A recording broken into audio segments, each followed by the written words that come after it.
खातू नाट्य मंदिर आणि आमचं माजी विद्यार्थ्यांचं एक नातं वेगळं होतं.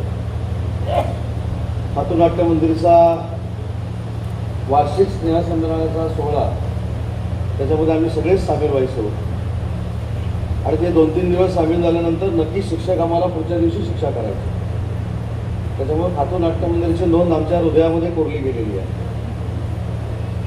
आणि एक प्राध्यापक एक शिक्षक कशा पद्धतीनं सगळ्यांना घाम करू शकतो ते आज या कार्यक्रमातनं कार्यक्रम सरांनी दाखवून दिलेलं आहे.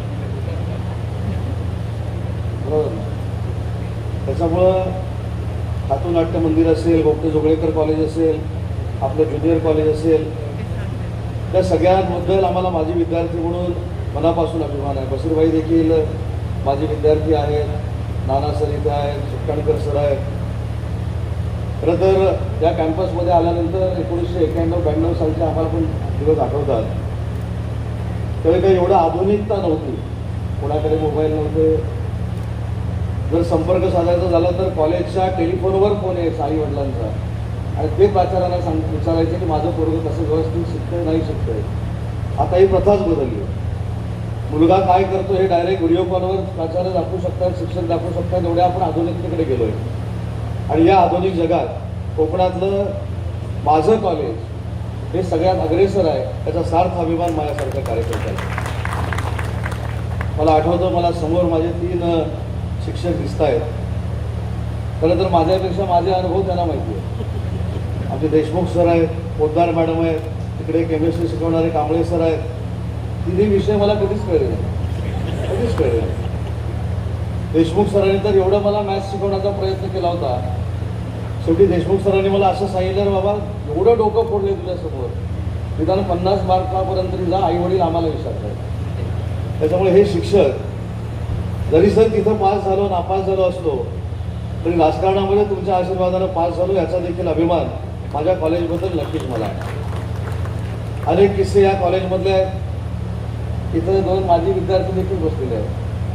आता माझे विद्यार्थी दहीहंडी करतात की नाही मला माहीत नाही, पण आम्ही दहीहंडी करायचो. आणि आमच्या दहीहंडीचे कॅप्टन बाबूशेठ बाप होते. आम्ही काय करायचो खरं तुला पण माहिती आहे, फक्त विद्यार्थ्यांकडनं 1 रुपया गोळा करायचो. 1 रुपया. त्यावेळी विद्यार्थी किती होते? 2000. आता 7000, 8000, 10000 झाले असतील. किमान 1000 विद्यार्थी आम्हाला 1-1 रुपया द्यायचे. आम्ही 100 रुपयाची हंडी बांधायचो, 900 रुपये आम्ही खर्च करायचो. त्याच्यामुळं काटकसर कशी करायची आणि पैसा कसा खर्च करायचा हे देखील ज्ञान आम्हाला गोपटे जोगळेकरनंच दिलेलं आहे. आणि म्हणून मला विद्यार्थ्यांना विनंती करायची आहे की ज्या कॉलेजमधनं आपण लहानाचे मोठे होतो किंवा मोठे होतो त्या कॉलेजचा अभिमान आणि त्या कॉलेजची आठवण आपल्याला सगळ्यांना असली पाहिजे. मी खरं तर मोठेपणा सांगत नाही, पण नम्रतापूर्वक सांगतो. मी ज्या निवडणुका लढलो तिथे ग्रामीण भागातल्या प्रचाराच्या सुरुवातीला मी तिथल्या शिक्षकांच्या पाया पडून प्रचाराला सुरुवात करायचो. आणि रत्नागिरी शहरामधला प्रचाराचा सुरुवात करत असताना गुरुकृपामध्ये जाऊन गुरुकुलमध्ये जाऊन तिथे देशमुख सरांना, SR कुलकर्णी सरांना, कणगुले सरांना, गैसर सरांना भेटून प्रचाराची सुरुवात करायचो. आणि ते चौघेही मला नेहमी सांगायचे की बाकी कॉलेजमध्ये काय केलं नंतर, पण 100% आमचा आशीर्वाद आहे की तू आमदार होणार आणि मंत्री होणार. त्याच आशीर्वादावर आजपर्यंत मला या मतदारसंघाबद्दल पण पाडू शकला नाही. आणि म्हणून मला विद्यार्थ्यांना एक विनंती करायची आहे की आपण शिक्षकांचा, प्राध्यापकांचा, प्राचार्यांचा आदर केला पाहिजे. मला हे देखील आठवतं की गडे सर आम्हाला प्राचार्य होते, हळबे मॅडम आम्हाला इंग्रजी शिकवायला असायच्या, पेकर मॅडम आम्हाला इंग्रजी शिकवायला असायच्या. आणि सगळ्यात त्यांचा आवडता विद्यार्थी मी होतो, कारण मला इंग्रजीमध्ये कमी मार्क पडायचे. आणि मग कुठचाही पेपर झाला की पहिलं माझं नाव असायचं. मला समाधान काय वाटायचं, 1 नंबर आला म्हणून जरी नाव माझं येत नसलं तरी कमी मार्क पडत आहेत म्हणून तरी नाव माझे शिक्षक घेत आहेत याचं समाधान मला त्या काळात असायचं. पण त्या काळामध्ये एवढी आधुनिकता नव्हती आणि एवढे जे काही प्रकार आता समाजामध्ये घडत आहेत, सामाजिक स्तरावर घडत आहेत, ते मी असं म्हणणार नाही की सोशल मीडियामुळे घडत आहेत किंवा मोबाईलमुळे घडत आहेत. पण मोबाईल नसल्यामुळे अटॅचमेंट होतं, संवाद होता, एकामेकाबरोबर आम्ही चर्चा करायचो, एकामेकावर आपण बोलायचो. कॉलेजचे कार्यक्रम कसे करायचे, गॅदरिंग कशी करायची यासाठी आम्ही 6-6 महिने मेहनत करायचो. आणि 6-6 महिने मेहनत करून मग आम्ही याच व्यासपीठावर, याच रंगमंचावर ते कार्यक्रम सादर करायचो. आज मुलांना मला हीच विनंती, माझा सूचना करायची आहे की आपल्या हातामध्ये मोबाईल नक्की आला आहे, मोबाईल चांगला आहे की वाईट आहे याच्यावर मला अजिबात बोलायचं नाही, परंतु माझ्या शाळेनं माझ्या कॉलेजनं मला काय शिकवलं आहे हे जर आपण कधीतरी मोबाईलच्या बाहेर जाऊन विचार केला तर तेवढं आधुनिक शिक्षण दुसऱ्या कुठच्याही राज्यात किंवा देशामध्ये मिळालं नाही. एवढं चांगलं शिक्षण आम्हाला गोपटे जोगळेकर किंवा आमच्या या ज्युनियर कॉलेजमध्ये मिळालेलं आहे. तर खरं तर 11वी-12वी झाल्यानंतर मी पॉलिटेक्निकला गेलो आणि पॉलिटेक्निकला त्यावेळी एक्झाम्शन होतं. म्हणजे ज्या पेपरमध्ये 12वीला 50पेक्षा जास्त मार्क पडले ते पेपर पहिल्या वर्षी द्यायला लागायचे त्यात पॉलिटेक्निक. नंतर ती पॉलिसी कदाचित माझ्याकडे बघूनच चेंज झाली असते, पण त्यावेळी मला फक्त एकाच लेक्चरला उपस्थित राहायला लागायचं पॉलिटेक्निकला, अप्लाइड मॅकॅनिक्स. आणि बाकी सगळी लेक्चर जी होती ती 50पेक्षा जास्त मार्क असल्यामुळं मला एक्झाम्शन होतं. मग आमच्या ठिकाणा कुठं असायचा? गोपटे जोगळेकरवर असायचा. कधी कधी गोपटे जोगळेकरच्या शिक्षकांना देखील कळायचं नाही हा पॉलिटेक्निकमधला आहे की इकडचा आहे. फक्त आय कार्ड दिलं नव्हतं एवढंच. सांगण्याचा उद्देश काय आहे की मला जेव्हा शिल्पाताईंनी सांगितलं की या कार्यक्रमाला यायचं आहे, मला त्यांनी सांगितलं की निमंत्रण पत्रिका देतो. मी शिल्पाताईंना स्पष्ट पद्धतीने सांगितलं की निमंत्रण देण्याची काही आवश्यकता नाही. मी राज्याचा 4 नंबरचा मंत्री आहे, राज्याचा उद्योग मंत्री आहे, हा गोपटे जोगळेकरशी विषय अलायदा आहे. मी गोपटे जोगळेकरचा माझे विद्यार्थी आहे, मी 100% या कार्यक्रमाला येणार आहे असं सांगून मी या कार्यक्रमाला आलो. आणि आजही मला अभिमान आहे की ज्या पद्धतीनं आता आपण ऐश्वर्या सावंतचा सत्कार केला, असे अनेक विद्यार्थी आज या गोपटे जोगळेकरनं क्रीडा क्षेत्रात असेल, सामाजिक क्षेत्रात असेल, नाट्य क्षेत्रात असेल, सांस्कृतिक क्षेत्रात असेल, प्रशासकीय क्षेत्रात असेल, त्या गोपटे जोगळेकरनं देण्याचा प्रामाणिकपणाचा प्रयत्न केला आणि त्याचा देखील अभिमान माझ्यासारख्या माजी विद्यार्थ्याला आहे. मध्ये मी जर्मनीमध्ये गेलो आणि माझ्या ध्यानीमध्ये पण नव्हतं की मला कोण भेटेल. जर्मनीमध्ये मला शेंबेकर काका भेटले. शेंबेकर काकांचा मुलगा हा जर्मनीमध्ये आहे. जर्मनीमध्ये की जपानमध्ये आता मला वाटतं जर्मनीमध्ये आहे, जपानमध्ये. मी जपानमध्ये गेलो होतो आणि मला एवढा आनंद झाला, पण भीती पण वाटली की पूर्वीची उदारी आता शेंबेकर काका इथं मागतात. पण शेंबेकर काकांना अभिमान काय होता की माझ्याकडची ₹1.25 मिसळ खाऊन आज उदयसाहेब राज्याचा उद्योगमंत्री झाला. हा अभिमान शेंबेकर काकांना जपानमध्ये वाटत होता आणि म्हणून त्यांना भेटलो, त्यांच्या मुलाला भेटलो. म्हणून जिथं जिथं महाराष्ट्रातली लोक परदेशामध्ये भेटतात, जिथं जिथं आपल्या कॉलेजची मुलं परदेशामध्ये भेटतात, खरोखरच आपल्यापेक्षा ती किती मोठी आहे याचं ॲनालिसिस मी करतो. आणि मला संस्थेला एक विनंती करायची आहे की हा देखील डेटा आपल्याकडे असणं आवश्यक आहे की अमेरिकेमध्ये आपले विद्यार्थी कुठं आहेत, जपानमध्ये आपले विद्यार्थी कुठे आहेत, जर्मनीमध्ये कुठं आहेत, UAE कुठं आहेत. आज हजारो विद्यार्थी गोपटे जोगळेकरचे परदेशामध्ये स्वतःचं नाव टिकवून आहेत. हे देखील आयडॉल म्हणून या विद्यार्थ्यांच्या समोर आले पाहिजे. आज आयडॉल बघण्याची किंवा ठेवण्याची पद्धत जरी बदलत असली तर मी माझ्या राजकारणामध्ये काम करत असताना मी जर प्रामाणिक स्वतःशी राहिलो आणि प्रामाणिकपणाच हा माझा आयडॉलनेस आहे असं समजून मी पुढे गेलो तर या राज्यामध्ये, या देशामध्ये राजकारणात देखील कोणाला काही कमी पडत नाही याचा अनुभव मी स्वतः घेतलेला आहे. आणि म्हणून मला विद्यार्थ्यांना विनंती करायची आहे की ज्या शिक्षकांनी आपल्याला शिकवलं आहे, ज्या शिक्षकांनी आपल्याला लहानाचा मोठं केलं आहे, त्या शिक्षकांप्रतीचा आदर हा मरेपर्यंत आपल्यामध्ये असला पाहिजे ही माझ्यासारख्या कार्यकर्त्याची आजही अपेक्षा आहे. हायस्कूलमध्ये आम्ही ज्यावेळी शिकायचो, बर्वे मॅडम ज्या गोपटे जोगळेकरला होत्या त्या पहिल्यांदा पाली हायस्कूलच्या इंग्रजीच्या शिक्षिका म्हणून होत्या. पण या शिक्षकांना आजही जरी बघितलं तरी पूर्वीचे दिवस आठवतात आणि या शिक्षकांना बघितल्यानंतर असं वाटतं की काय धाक होता त्या शिक्षकांचा. की आताच्या शिक्षकांचा नाही असं म्हणत नाही, माझी मतं कमी होती. आताच्या शिक्षकांचा देखील धाक आहे, पण पद्धती शिक्षणाच्या बदललेल्या आहेत. तुम्ही काय शिकवताय हे गुगलवर एका सेकंदामध्ये विद्यार्थ्यापर्यंत पोहोचतंय. AI सारखं माध्यम आता जनरेट झालेलं आहे. मी तर ChatGPT 2 महिन्यापूर्वी डाउनलोड केलं. मला ChatGPTचा माझा काही संबंध नव्हता. मी एका नाशिकला कार्यक्रमाला गेलो होतो एका ग्रंथालयाचा आणि ग्रंथालयाचे अध्यक्ष बाजूला बसून मला त्या ग्रंथालयाचा इतिहास सांगत होते. यशवंतराव चव्हाण साहेबांनी पहिल्यांदा जे महाराष्ट्रामध्ये ग्रंथालय स्थापन केलं, भूमिपूजन केलं आणि उद्घाटन देखील केलं, 8 महिन्यामध्ये उद्घाटन केलं, हे त्याचं महत्त्वाचं आहे. आणि म्हणून मी ChatGPTला विचारलं हे खरं आहे का. त्याच्यापेक्षा पुढं जाऊन ChatGPTनं मला माहिती दिली.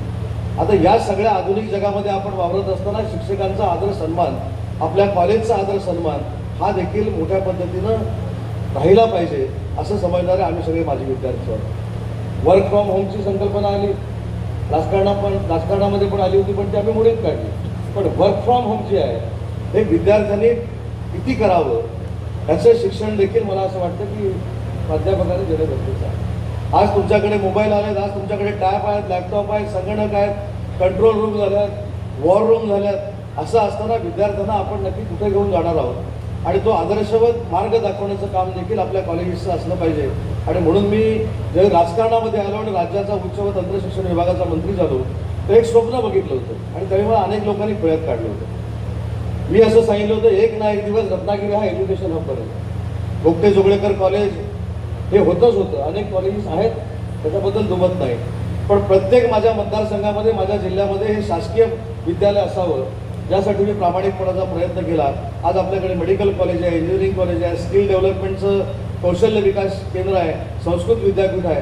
तुम्ही सांगाल ते कॉलेज रत्नागिरीमध्ये आणण्याचा प्रामाणिकपणाचा प्रयत्न गोगटे जोगळेकरच्या एका माजी विद्यार्थ्याने केला आहे, याबद्दल देखील मला समाधान आहे. परंतु हा कशासाठी प्रयत्न केला तर रत्नागिरीतनं बाहेर जाणारे जे विद्यार्थी आहेत, रत्नागिरीतनं अन्य ठिकाणी जाणारे जे विद्यार्थी आहेत, त्यांना त्याच शहरामध्ये त्याच जिल्ह्यामध्ये कुठेतरी ॲडमिशन मिळाली पाहिजे. कारण तो देखील कटू अनुभव मी घेतलेला आहे. जेव्हा 12वीमध्ये मला आई वडिलांना अपेक्षित मार्क पडले नाही त्यावेळी मला कुठेही पहिल्यांदा ॲडमिशन मिळाले नाही. मला कर्नाटकमध्ये जाऊन मराठा एज्युकेशन सोसायटीमध्ये ॲडमिशन घ्यावी लागली आणि त्याच्यानंतर माझी वेटिंग लिस्ट जनरेट होऊन मला नोव्हेंबरमध्ये आपल्या पॉलिटेक्निकला ॲडमिशन मिळाली. त्याच्यामुळे ही परिस्थिती आपल्या विद्यार्थ्यांवर येऊ नये यासाठी प्रत्येक कॉलेज आपण रत्नागिरीमध्ये केलं. त्याच्यासाठी काय आता डोनेशन लागत नाही, त्याच्यासाठी पैसे भरावे लागत नाहीत, त्याच्यासाठी मंत्र्याकडे यावं लागत नाही. जे काय ते आपल्या टॅलेंटवर आहे. परवा मला कोणीतरी अलिमिया काजी साहेबांसारख्या पत्रकारांनी विचारलं, मेडिकल कॉलेज काढलं, ते स्थानिक विद्यार्थी होती. ठीक आहे, भले 3 असतील, पण जी काय बोंबाबोंब होत होती की सिव्हिल हॉस्पिटलला डॉक्टर कमी आहेत. आज अभिमानानं सांगतो की परदेशामध्ये MBBS करायला गेलेली मुलं देखील 100 मुलं आज डॉक्टर म्हणून रत्नागिरीला आपल्या मेडिकल कॉलेजमध्ये काम करत आहेत. हे आपलं मेरिट आहे. पण याची 2 विद्यार्थ्यांचे 50 विद्यार्थी कसे होतील यासाठी आपण शिक्षकांनी आम्ही सगळ्यांनी मिळून प्रयत्न केले पाहिजे. 2 खासदारांचे 350 खासदार होतात, 2 डॉक्टरांचे 200 डॉक्टर का होऊ शकत नाही, कारण त्याच्यात तुम्ही पुढाकार घेतला पाहिजे. त्याच्यामुळे या सगळ्या गोष्टी आपण पुढाकार घेतल्याशिवाय या काही गोष्टी होणार नाही. मी मागच्या कार्यक्रमामध्ये देखील सांगितलं होतं की रतन टाटांच्या नावानं 150 कोटी रुपये खर्च करून आपण स्किल सेंटर उभे केले. माझी आजही रत्नागिरी एज्युकेशन सोसायटीला विनंती आहे, 1ही रुपयाचा तुम्हाला खर्च नाही, पण आमच्याबरोबर जर तुम्ही MOU केला तर दरवर्षी 7,000 कौशल्य विकासाचे विद्यार्थी आणि विद्यार्थ्यांनी त्याच्यातून बाहेर पडणार आहेत. तर त्याच्यामध्ये देखील रत्नागिरी एज्युकेशन सोसायटीने सहभाग घ्यावा ही देखील तालुक्याचा आमदार म्हणून मी आपल्याला विनंती करतो. आणि आज जो कार्यक्रम आहे हा माजी विद्यार्थ्यांच्या निमित्तानं खरोखरच भावनिक कार्यक्रम आहे. या भावनिक कार्यक्रमाला सगळे माजी विद्यार्थी उपस्थित असतीलच, काहीतरी माजी विद्यार्थ्यांचा कार्यक्रम पण आहे संध्याकाळी. मला जर वेळ असता तर मी देखील थांबलो असतो, पण माजी विद्यार्थ्यांची देखील एक जबाबदारी आहे.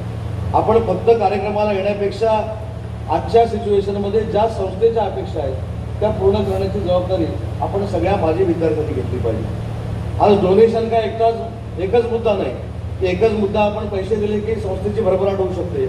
आपण ज्या ज्या क्षेत्रामध्ये काम करतो त्या त्या क्षेत्रातनं जर या संस्थेला मदत झाली तर ही मदत महाराष्ट्रातली 1 नंबरची संस्था बनायला मागं पुढे होणार नाही. एवढी चांगली मदत आपण सगळ्यांनी केली पाहिजे. मगाशी आनंद देसाई म्हणाले 1 कोटी रुपये मी द्यायचे, पण देसाई असताना सामंतांची गरजच नाही. आता त्या स्वर्णिकेवर पण सगळ्यात मोठी ॲडव्हर्टाईज तुमचीच आहे मागच्या पेजवर, देसाई बंधू. आमची गरजच नाही. आणि शिल्पाताई ज्या ताकदीनं 50 कोटी 100 कोटी रुपये, म्हणजे मी अनेक वेळा त्यांचं उदाहरण दिलं आहे की आजच्या जगामध्ये आताच्या मंत्र्याकडनं किंवा इंडस्ट्रीवाल्याकडनं पैसे आणणं हे फार सोपं आहे. पण सगळ्यात जगात मोठी किमया शिल्पाताईंनी काय केली असेल तर भारतरत्न लता दीनानाथ मंगेशकर ज्यावेळी राज्यसभेच्या खासदार होत्या त्यांच्याकडनं 2 कोटी रुपये आणणं म्हणजे 200 कोटी रुपये आणण्यासारखे आहे. ते का ते मी सांगत नाही, पण लता मंगेशकरना मी लता दिदींना जाऊन कन्व्हिन्स करून त्यांच्याकडनं 2 कोटी रुपये आणणं हे किती महान आणि मोठं काम होतं हे माझ्यासारखा कार्यकर्ता समजू शकतो. कारण उच्च व तंत्रशिक्षण विभागाचा मंत्री झाल्यानंतर माझा आणि लता दिदींचा देखील फार एका संगीत महाविद्यालयाच्या निमित्तानं संबंध आला होता. त्याच्यामुळे त्या कशा पद्धतीनं 2 कोटी रुपये त्यांनी शिल्पाताईकडे दिले असतील हा विचार केल्यानंतर देखील फार कमाल वाटतं. त्यामुळे आनंदी तुम्ही अजिबात चिंता करू नका, जिथं कमी तिथं आम्ही आहोत, डोंट वरी. पण मगाशी तुम्ही एक यादी वाचली, या संस्थेवर केंद्रीय मंत्री आहेत, या संस्थेवर CA आहेत, या संस्थेवर डॉक्टर आहेत, पण या संस्थेवर राज्य मंत्रिमंडळातला कोण आहे असं कोण होतं. मला करू नका, पण केंद्राचा जसा मंत्री घेतला तसा राज्याचा पण मंत्री घ्या आणि त्याच्यात जवळ की मला वाटत असेल तर मला घ्या, काहीतरी उद्धार होईल. म्हणजे आनंद असं दाखवलं इथं आम्हाला बसून की एवढेच आम्ही घेणार आहोत, त्याच्या पलीकडे काही नाही, तर आमच्या त्याच्यावर आक्षेप पण नाही. आज अतिशय चांगल्या पद्धतीने शिल्पाताईंच्या नेतृत्वाखाली ही संस्था चालते, हा अभिमान आम्हाला सगळ्यांना आहे. आज ज्या पद्धतीनं त्या कष्ट करतायत, ज्या पद्धतीनं तुम्ही संचालक सगळे हे मुंबईपर्यंत येऊन अतिशय चांगल्या पद्धतीनं आपल्या शाळा असतील, आपल्या ज्युनियर कॉलेजेस असतील, आपले सिनियर कॉलेजेस असतील, ही चांगल्या पद्धतीनं चालली पाहिजे यासाठी जो प्रयत्न करताय, हा प्रयत्न महाराष्ट्राच्या कुठच्याही संस्थेतनं केला जात नाही.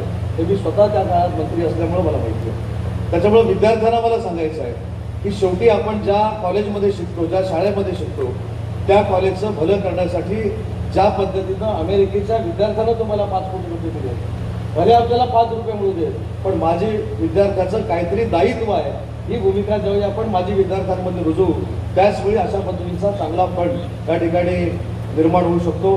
पण आजचा कार्यक्रम हा अतिशय आमच्या सगळ्यांच्या दृष्टीनं महत्त्वाचा कार्यक्रम आहे आणि शिल्पाताई जाहीरपणानं सांगतो की 1 कोटी 2 कोटी हा विषय माझ्या दृष्टीनं फार गौड असं म्हणणार नाही. आज मी राज्याचा उद्योगमंत्री म्हणून काम करतो, CSRमधनं आपण जेवढे पैसे लागतील तेवढे देऊ, परंतु प्रत्येक माजी विद्यार्थ्यापर्यंत आपण पोहोचलो पाहिजे.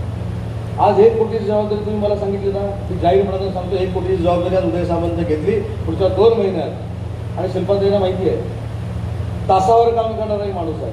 48 तासात चेक येतो म्हटलं तर 48 तासात चेक येतो. पुढच्या 2 महिन्यामध्ये माझ्याकडनं 1 कोटी रुपयाचं कॉन्ट्रिब्युशन देण्याची जबाबदारी माझी, हे जाहीरपणाने सांगतो. पण हे मी दिलं म्हणजे जबाबदारी संपली नाही. आपण प्रत्येक माजी विद्यार्थ्यापर्यंत पोहोचलं पाहिजे. आज आपल्या माजी विद्यार्थ्यांची ताकद जर आपण बघितली तर तुम्हाला कुठेही जायला लागणार नाही. एवढ्या चांगल्या स्तरावर आपले माजी विद्यार्थी काम करतायत, त्यांना फक्त कन्व्हिन्स करणं गरजेचं आहे. त्यांना सुद्धा मान, बघा प्रत्येकाला मान सन्मान दिल्यानंतरच समोरचा मान आपल्याला देत असतो. त्याच्यामुळं याच्यामध्ये मी स्वतः पुढाकार घेऊन पाहिजे. तर आपले माजी विद्यार्थी किती आहेत, परदेशामध्ये किती आहेत, राज्यामध्ये किती आहेत, परराज्यामध्ये किती आहेत, त्यांची आपण यादी तयार करू, त्यांना आपण बोलू. हे संकुल आहे त्याच्यापेक्षा दुप्पट मोठं करण्यासाठी आपण सगळ्यांनी मिळून प्रयत्न करू. पण ज्यावेळी हा प्रयत्न आपला यशस्वी होईल त्यावेळी विद्यार्थ्यांनी देखील आपल्या कॉलेजमध्येच शिकण्याची भूमिका घेतली पाहिजे. पालकांना देखील माझी विनंती आहे की रत्नागिरीसारखं, गोपटे जोगळेकरसारखं कॉलेज मी महाराष्ट्रामध्ये बघितलेलं नाही, तर मी प्रामाणिकपणानं सांगतो. आज कदाचित त्याच्यावर आक्षेप येऊ शकतो की राज्याचा उच्च शिक्षण मंत्री असताना एकाच संस्थेवर का बोलतो. मी आताच साहेबांना सांगत होतो की आपण वेगवेगळ्या पद्धतीनं पुढे जाणं गरजेचं आहे. आज रयत शिक्षण संस्थेची क्लस्टर युनिव्हर्सिटी झाली, HR कॉलेजची क्लस्टर युनिव्हर्सिटी झाली, मग रत्नागिरी एज्युकेशन सोसायटीची क्लस्टर युनिव्हर्सिटी का करायची नाही. जर 22,000 विद्यार्थी आपल्याकडे शिकतायत, 22 युनिट आपली चालू आहे, तर आपला हक्क आहे की आपला क्लस्टर युनिव्हर्सिटीचा प्रस्ताव शासनाला मंजूर केला पाहिजे. आणि पुढे जाऊन अजून एक सांगतो की आपल्या संस्थेचे अध्यक्ष श्रीपाद नाईक साहेब आहेत. आज केंद्र शासन 60-40 क्लस्टर युनिव्हर्सिटी मंजूर करतो. जर हा प्रस्ताव आपण केंद्र शासनाकडे व्यवस्थित पाठवला आणि श्रीपाद नाईक साहेबांना सांगितलं की 60-40 मधले एकूण 100 कोटी रुपये देतं शासन, तर ते 40 कोटी रुपये केंद्र शासन देतं. श्रीपाद नाईक साहेबांनी जर पुढाकार घेतला तर ते देखील 40 कोटी रुपये आपल्याला मिळू शकतात. अशी काहीतरी यंत्रणा भविष्यामध्ये आपण नक्की तयार करू. आज मला आवर्जून ह्या कार्यक्रमाला आपण बोलवलं त्याबद्दल आपल्या सगळ्यांचे मनपूर्वक आभार मानतो. आणि एक माजी विद्यार्थी म्हणून ज्या ज्यावेळी संस्थेला अडचणी, ज्या ज्यावेळी माझी आपल्याला गरज लागेल त्यावेळी मी तुमच्या सोबत आहे एवढाच शब्द देतो आणि माझं मनोगत संपवतो. आणि एक विनंती करतो, मला इथून गोव्याला कार्यक्रमाला जायचं आहे, त्याच्यामुळे हा कार्यक्रम मला अर्धवट सोडून जावा लागतोय, त्याबद्दल दिलगिरी देखील व्यक्त करतो आणि थांबतो. जय हिंद, जय महाराष्ट्र.